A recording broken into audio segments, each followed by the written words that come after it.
গ্রহণ করে না। মম জুনির মহৎ ব্রহ্ম তস্মিন গর্ভন্দদম্মহম সম্ভব সর্বভূতানাং তত ভবতি ভারত সর্বজুনিষু কন্ত মুক্ত সম্ভবন্তি যা তসাং ব্রহ্ম মহৎ জুনিরহং বীজ প্রদপিতা সত্তরস্তম ইতি গুণ প্রকৃতি সম্ভবা নিবদ্ধন্তি মহাভাব ধীন দীনমভ্যাম জয়নিবা তত্র সত্যম নির্মল প্রকাশক মনোময় শুভ সঙ্গে নবদ্ধাতি জ্ঞান সঙ্গে ন চারভ জয়নির মধ্যে আত্মাকে বন্ধন করিয়া রাখে এই পিঙ্গুরের মধ্যে হরিবল গোবিন্দ নিতাই গৌর হরিবল রজরাগতকং বিদ্ধি কৃষ্ণর সঙ্গ সবন্ধান নিবদ্ধতি গ্রন্থ কর্ম সঙ্গে ন বিহীন জয় নিতাই হে অর্জুন রজগুণাগতক তৃষ্ণা আসক্তি ভাবিতে উৎপন্ন হয় উহা কর্ম আসক্তি দ্বারা দেহীকে বন্ধন করে জয় নিতাই গৌর হরিবল দেহীকে বন্ধন করে জয় নিতাই গৌর হরিবল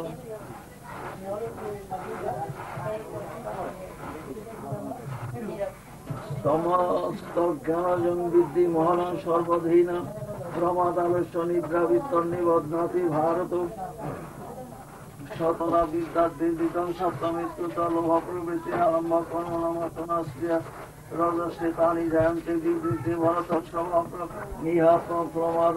ইহা প্রমাদালস্য নিদ্রা যারা জীবকে আবদ্ধ করে হে ভারত ষষ্ঠম সিংহুর জনিষু জায়তে কর্মণ সুকৃত সাত্বিক নির্মল ফলম রজসস্তু ফলম দুঃখম জ্ঞানজং তমস ফলম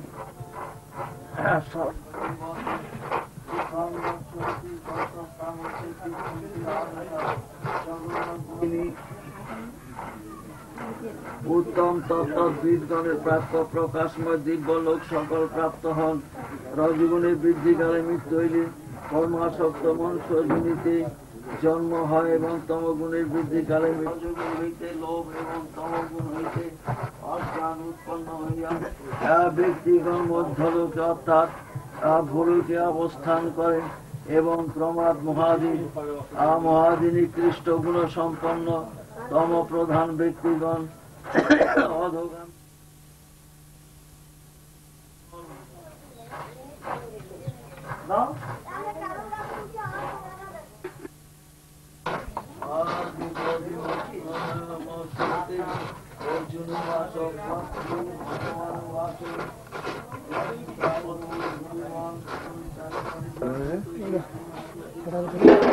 কি হলো হাওড়ির হাওড়ি না হাওড়ি হাওড়ি না জামাই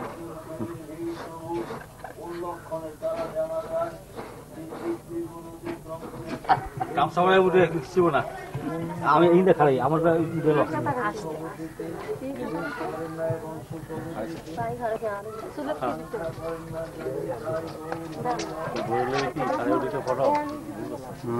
আসিস নাকি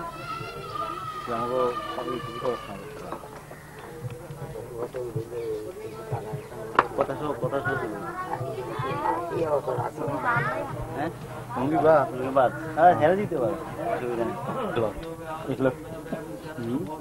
অসুবিধা নেই আর তুই গীতে বারটা ওরা সমস্ত আগে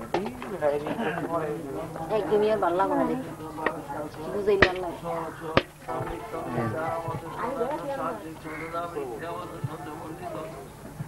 দর্শনীয় সধর্মান সজীবী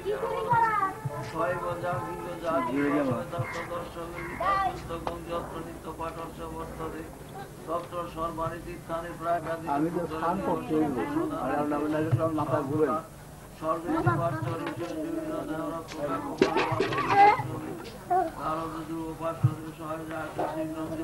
মহাবলী ব্রহ্মা বিদ্যার্থী সন্ধ্যা মুক্তি অর্ধমাত্রা চিদানন্দা ভগ্নে ভান্তি নাশিনী তেজত্রয়ী পরানন্দা তত্ত্বার্থ জ্ঞানমন্দির গীতা ভাগবত প্রেমানন্দ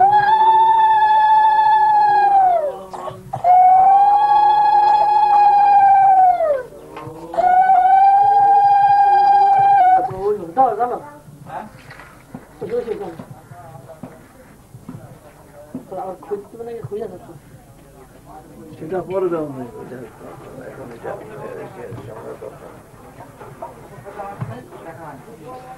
হরিমান হরিমান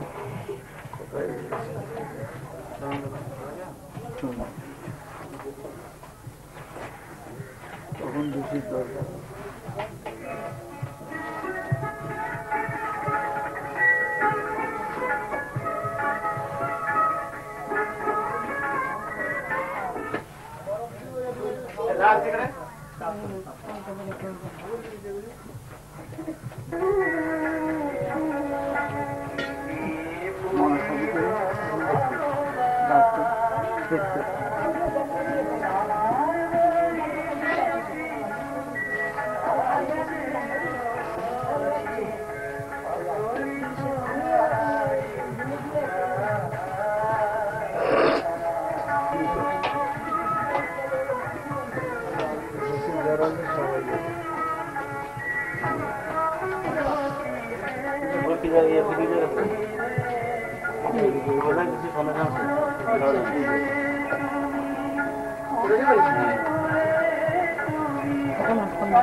দাদা ওই ঘড়ি আছে না?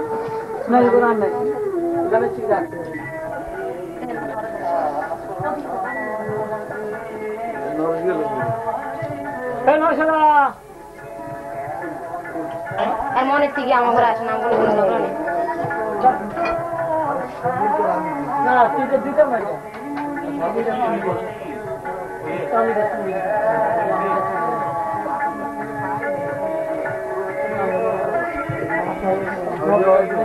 আমরা এখানে নিলাম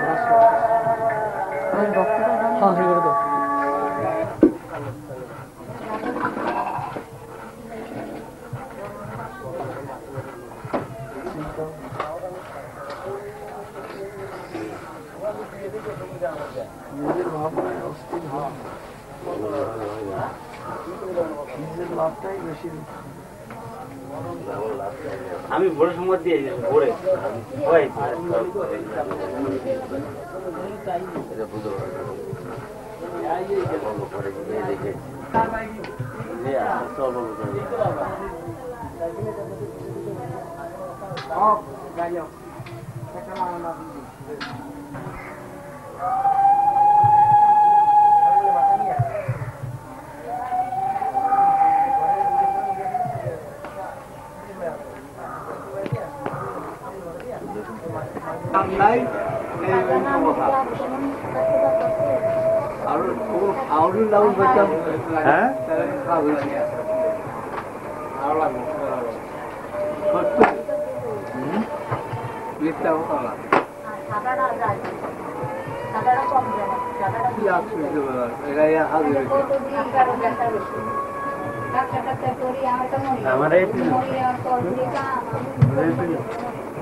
গীতা ভাগবত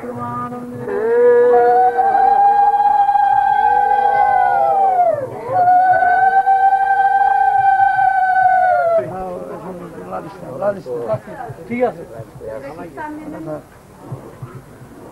না এটা তো জায়গা আছে আরে হইছে ওইখানে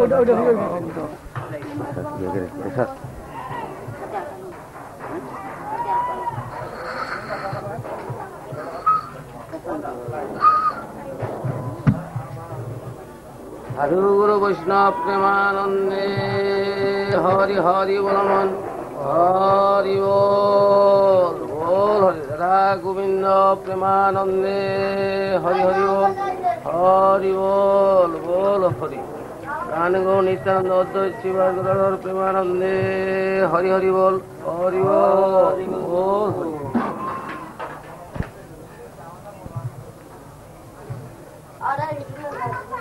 এই কিন্তু স্যার নাকি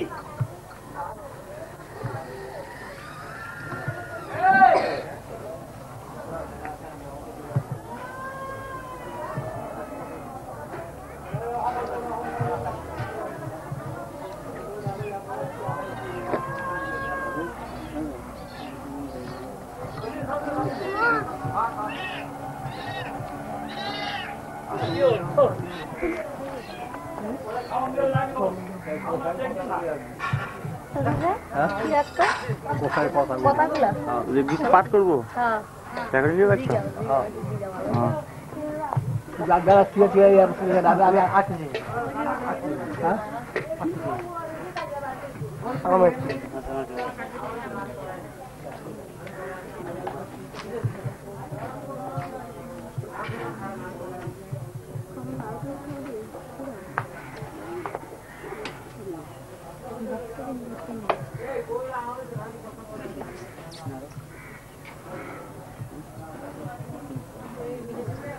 জয় গীতা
ওগুলা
চিঠিটা অজ্ঞানতিমিরন্ধস্য যেন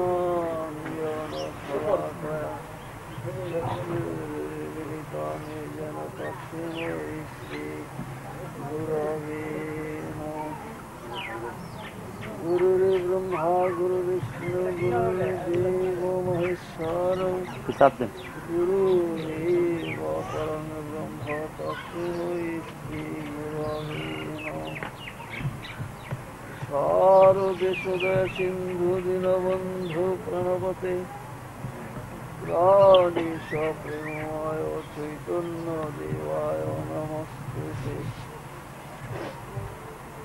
জয় রূপ সনাতন ভট্ট রঘুনাথ শ্রীজীব গোপাল ভট্ট দাস রঘুনাথ। এই ছয় গোসারি করি চরণ বন্ধন যা হইতে বিঘ্ন নাশ বিষ্ট পূরণ। বৃষভানু সুতারাধা বৃন্দাবন বিলাসিনী জীবনী মরণের আধারাধিকায় নমস্তুতে।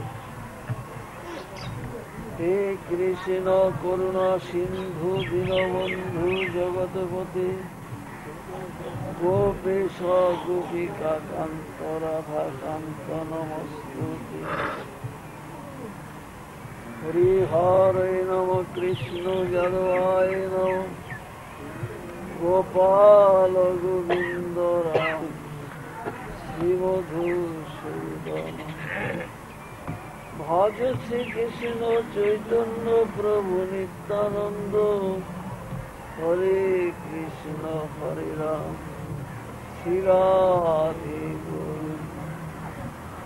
ভজ গৌরাঙ্গ কহ গৌরাঙ্গ কহ গৌরাঙ্গের নামে যে জনায় গৌরাঙ্গ ভজে সে হয়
জয় সাধু বৈষ্ণব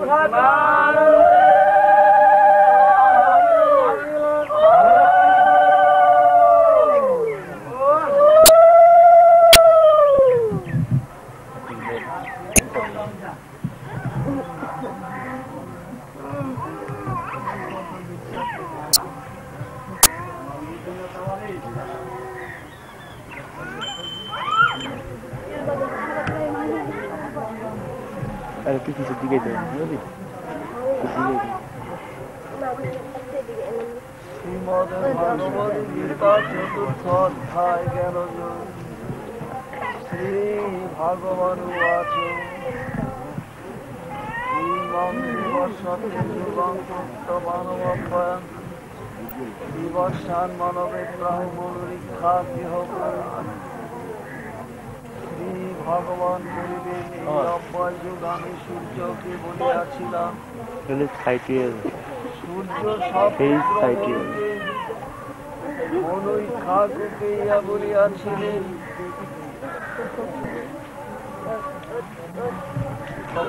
পুরাতন ভক্ত শুনে সখা চেতি দর্শন যদুত্তম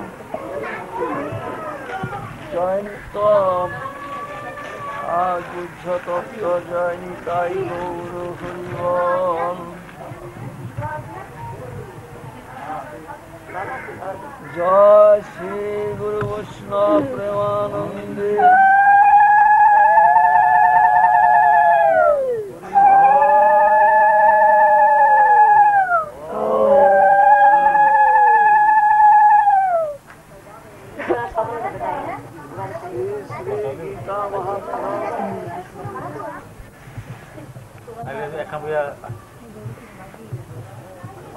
পূজা মানব মহাত্তম গীতার্থ যে জানে না তা ভিক্ষাদম আর কেহই নাই। তার মনুষ্য দেহ সদাচার কল্যাণ আশ্রমে গীতা শাস্ত্র যে জানে না তাহা ভিক্ষাদম আর কেহই নাই।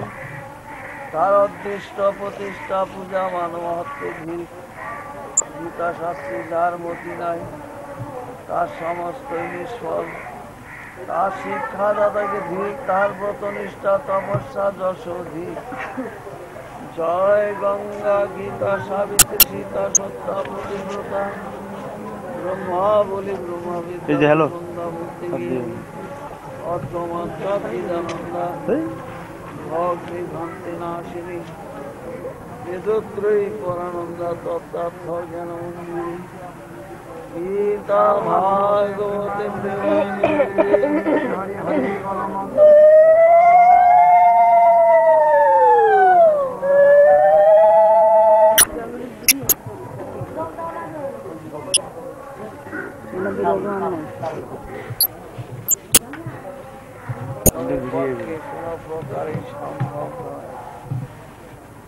পতিত পাবন ভাগবত বৈষ্ণবগণ কৃপাময় করুণাশীল দয়াল প্রভু নিজ গুণে কৃপা করে অধমকে শক্তি দান করলে, শক্তি সঞ্চার করলে অধমের পক্ষে ভগবত লীলা গুণ কীর্তন করা সম্ভব হবে। জয় নিতাই।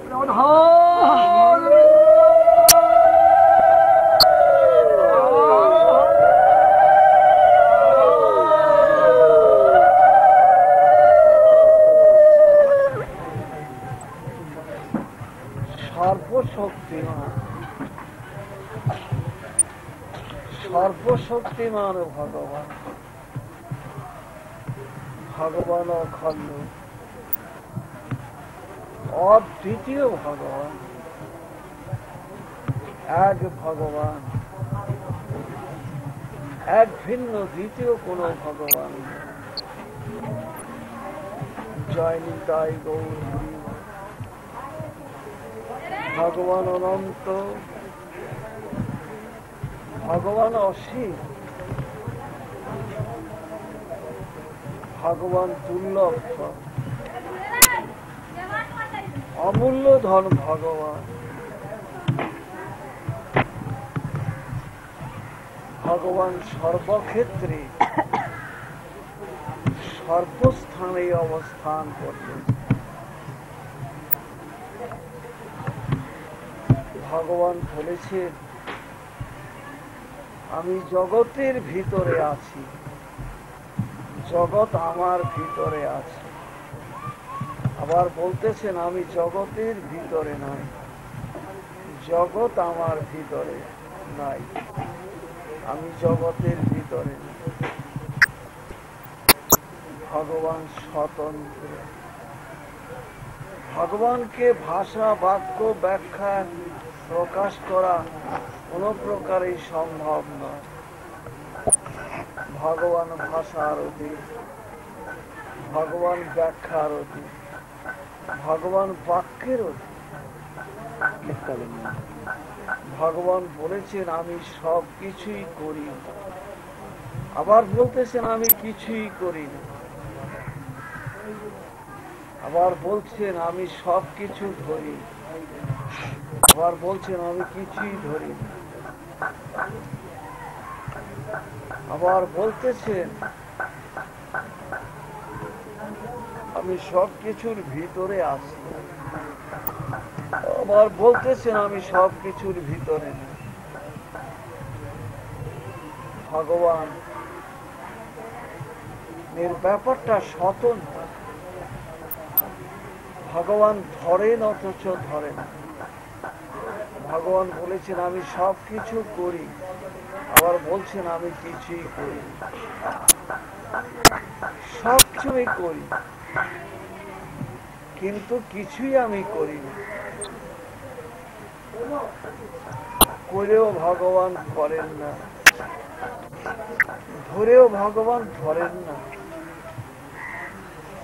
ছুঁয়েও ভগবান ছোঁয়। এইখানেই তার সতন। এমনি ভাবে ভগবান সর্বত্র সর্বক্ষেত্রে অবস্থান করতেছে। জয় নিতাই গৌর হরিবল। কারণ ভগবানের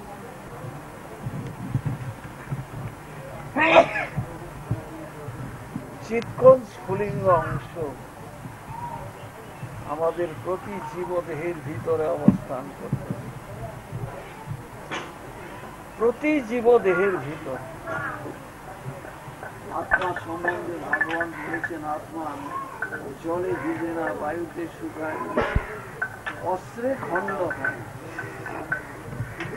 আত্মা শুকায়, আত্মা ক্ষয় হয়, আত্মা অবিনশ্বর, অর্থাৎ আত্মার ধ্বংস। যার বিনাশ আছে, যার ক্ষয় আছে, কিন্তু আত্মা পরমাত্মা দেহের ভিতরে আছে। দেহের ভিতরে পরমাত্মা, পরমাত্মা হইলেন পরমাত্মা ভগবান না। যারা যোগের পথে সাধন করেন তারা বলেন দেহের মধ্যে যে পরমাত্মা আছে, এই পরমাত্মাই ভগবান। কিন্তু শাস্ত্রের সিদ্ধান্ত করে দিয়েছে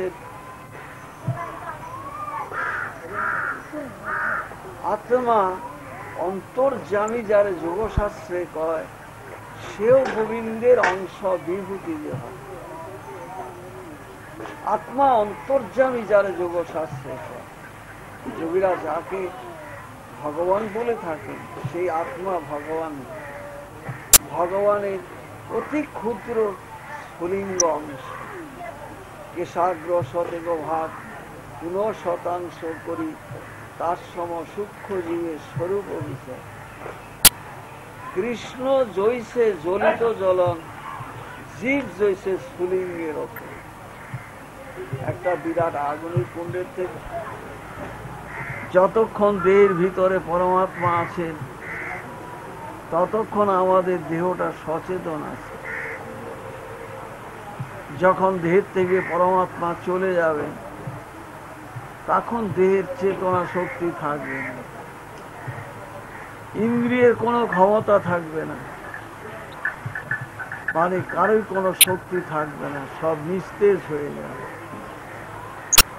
মানে দেহান্তরে পরমাত্মার গমন, এটাকে মৃত্যু বলা হয়েছে। একটা জীব মৃত্যুবরণ করে, কি হয়? দেহের মধ্যে যে পরমাত্মা থাকে, সেই পরমাত্মা দেহটাকে ছেড়ে আরেকটা দেহকে গিয়ে আশ্রয় করে, আরেকটা দেহকে আশ্রয় করে। 2-4 ঘন্টা পরে এটা ফুলে উঠবে, পচে উঠবে, এটা দুর্গন্ধ হয়ে যাবে। আর পরমাত্মা দেহের মধ্যে চলে গেলে কারো প্রীতি ভালোবাসাও থাকে না। মাতা পুত্রকে নিয়ে তার মা একাকী থাকতে পারে, একাকী থাকতে পারেন। পরমাত্মা দেহান্তরে চলে, তাহলে প্রতি জীবদেহের আমাদের জীব জগতে যত কিছু সম্পর্ক আছে, সমস্তই ওই পরমাত্মার সঙ্গে। যখন পরমাত্মা চলে যাবে, তখন আর কোনো সম্পর্ক থাকে না, তাকে ঘরে রাখবার প্রয়োজন, বা সেটা প্রয়োজন মনে করে। এখন ঘরের থেকে গেলে বাইর করে বাড়ির দরজায় নিয়ে যায়, আবার শ্মশান ঘাটে নিয়ে যায়, সৎকারে ব্যবস্থা।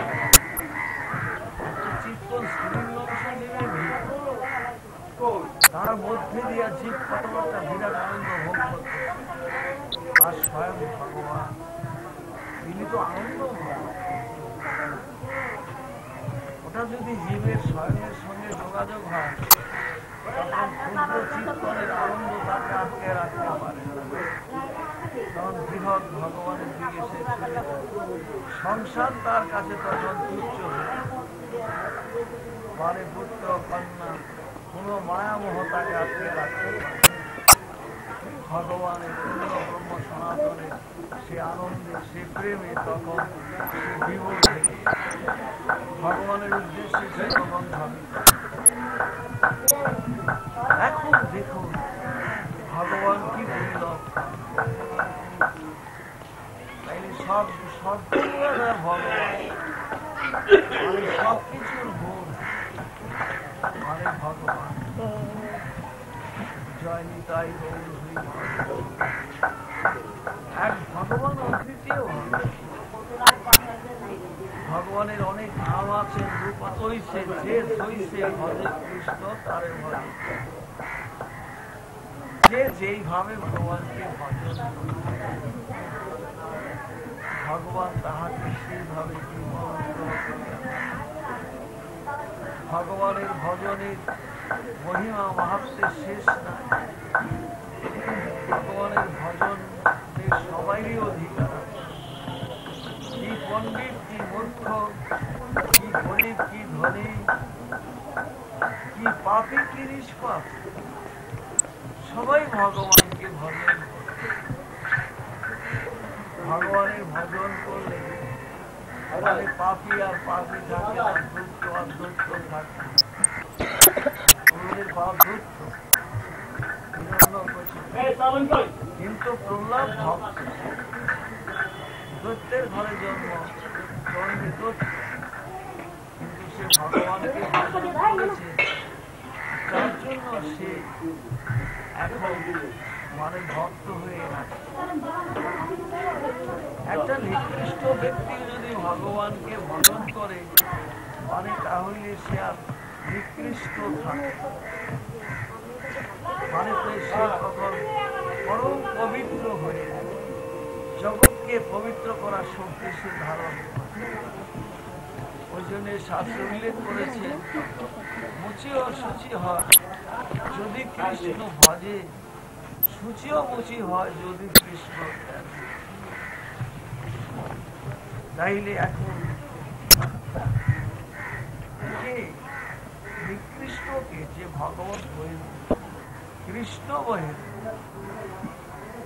সে পণ্ডিতই হোক মানে সে যত বড় ধনী হোক যাই হোক, যদি কৃষ্ণ বৈরাগ হয় সেই চন্দ্র। আমাদের ধর্মশাস্ত্রে অনেক ঘটনা আছে, অনেক ঘটনা আছে। কারণ দেখা গেল জয় নিতাই গৌর এক সেবকরে তিনি বলছেন, তুই কিঞ্চিত কিঞ্চিত ভিক্ষা করে আই না, ওটা ভোগ তৈরি করে ঠাকুরকে ভোগ দিবি, আর ওইটাই আমি ওই প্রসাদ আমি গ্রহণ করি, ওই প্রসাদ আমি গ্রহণ করি। এখন দেখুন ওই সেবক ওইভাবে এই না সংগ্রহ করে ভোগ দেয়, আর ওই প্রসাদ মানে উনি গ্রহণ করেন। একদিন হয়েছে ভীষণ ঝড় বন্যা, ঝড় বন্যার মধ্যে মানে সব জায়গায় ঘোরা চলাফেরা কষ্টকর। তখন একটা দোকানদারের বারান্দায় গিয়া ওই সেবক দাঁড়িয়ে আছে। তখন দোকানদার বলল, দেখুন একটা কাজ করুন, আজকে ঝড় বন্যার ভিতরে ওইভাবে আপনি ভিক্ষা করতে পারবেন, যা কিছু দরকার আমি সব আপনাকে দিয়ে দিচ্ছি, ওটা নিয়ে আপনি ভোগে দেন, তারপরে ওই মহাপুরুষ প্রসাদ পাবেন। এর কাছ থেকে কিঞ্চিত গ্রহণ করে স্থূল দ্রব্য সব গ্রহণ করলেন, যা যা প্রয়োজন, আর ভোগ তৈরি করে ভোগ দিয়েছে। রামানুজ স্বামীজি প্রসাদ পাইতে গিয়ে বললেন, দেখ রে আজকে তো ঠাকুরের ভোগ ঠিক হয়নি। এই জিনিসের ভিতরে বিষয়ের একটা দুর্গন্ধ বাইরে। আমি যেভাবে বলেছিলাম সেইভাবে তুই ভোগ দিয়েছ। তখন বললো, না প্রভু, সর্বনার কারণে আমি আর জায়গায় জায়গায় যাইনি।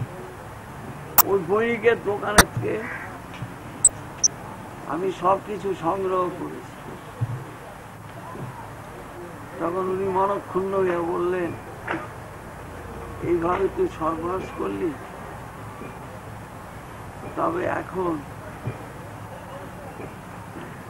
মানে তোকে একেবারে ছাড়া যায়, আবার ছেলে পেলে হয়। এখন ওই মানে তার পূর্ব বৃত্তান্তটা স্মরণ আছে। ছুটির কারণে অভিশপ্ত এসে জন্মগ্রহণ করেছে, এটা তার স্মরণ আছে। এখন এইবার ভাবলো কি যে আমি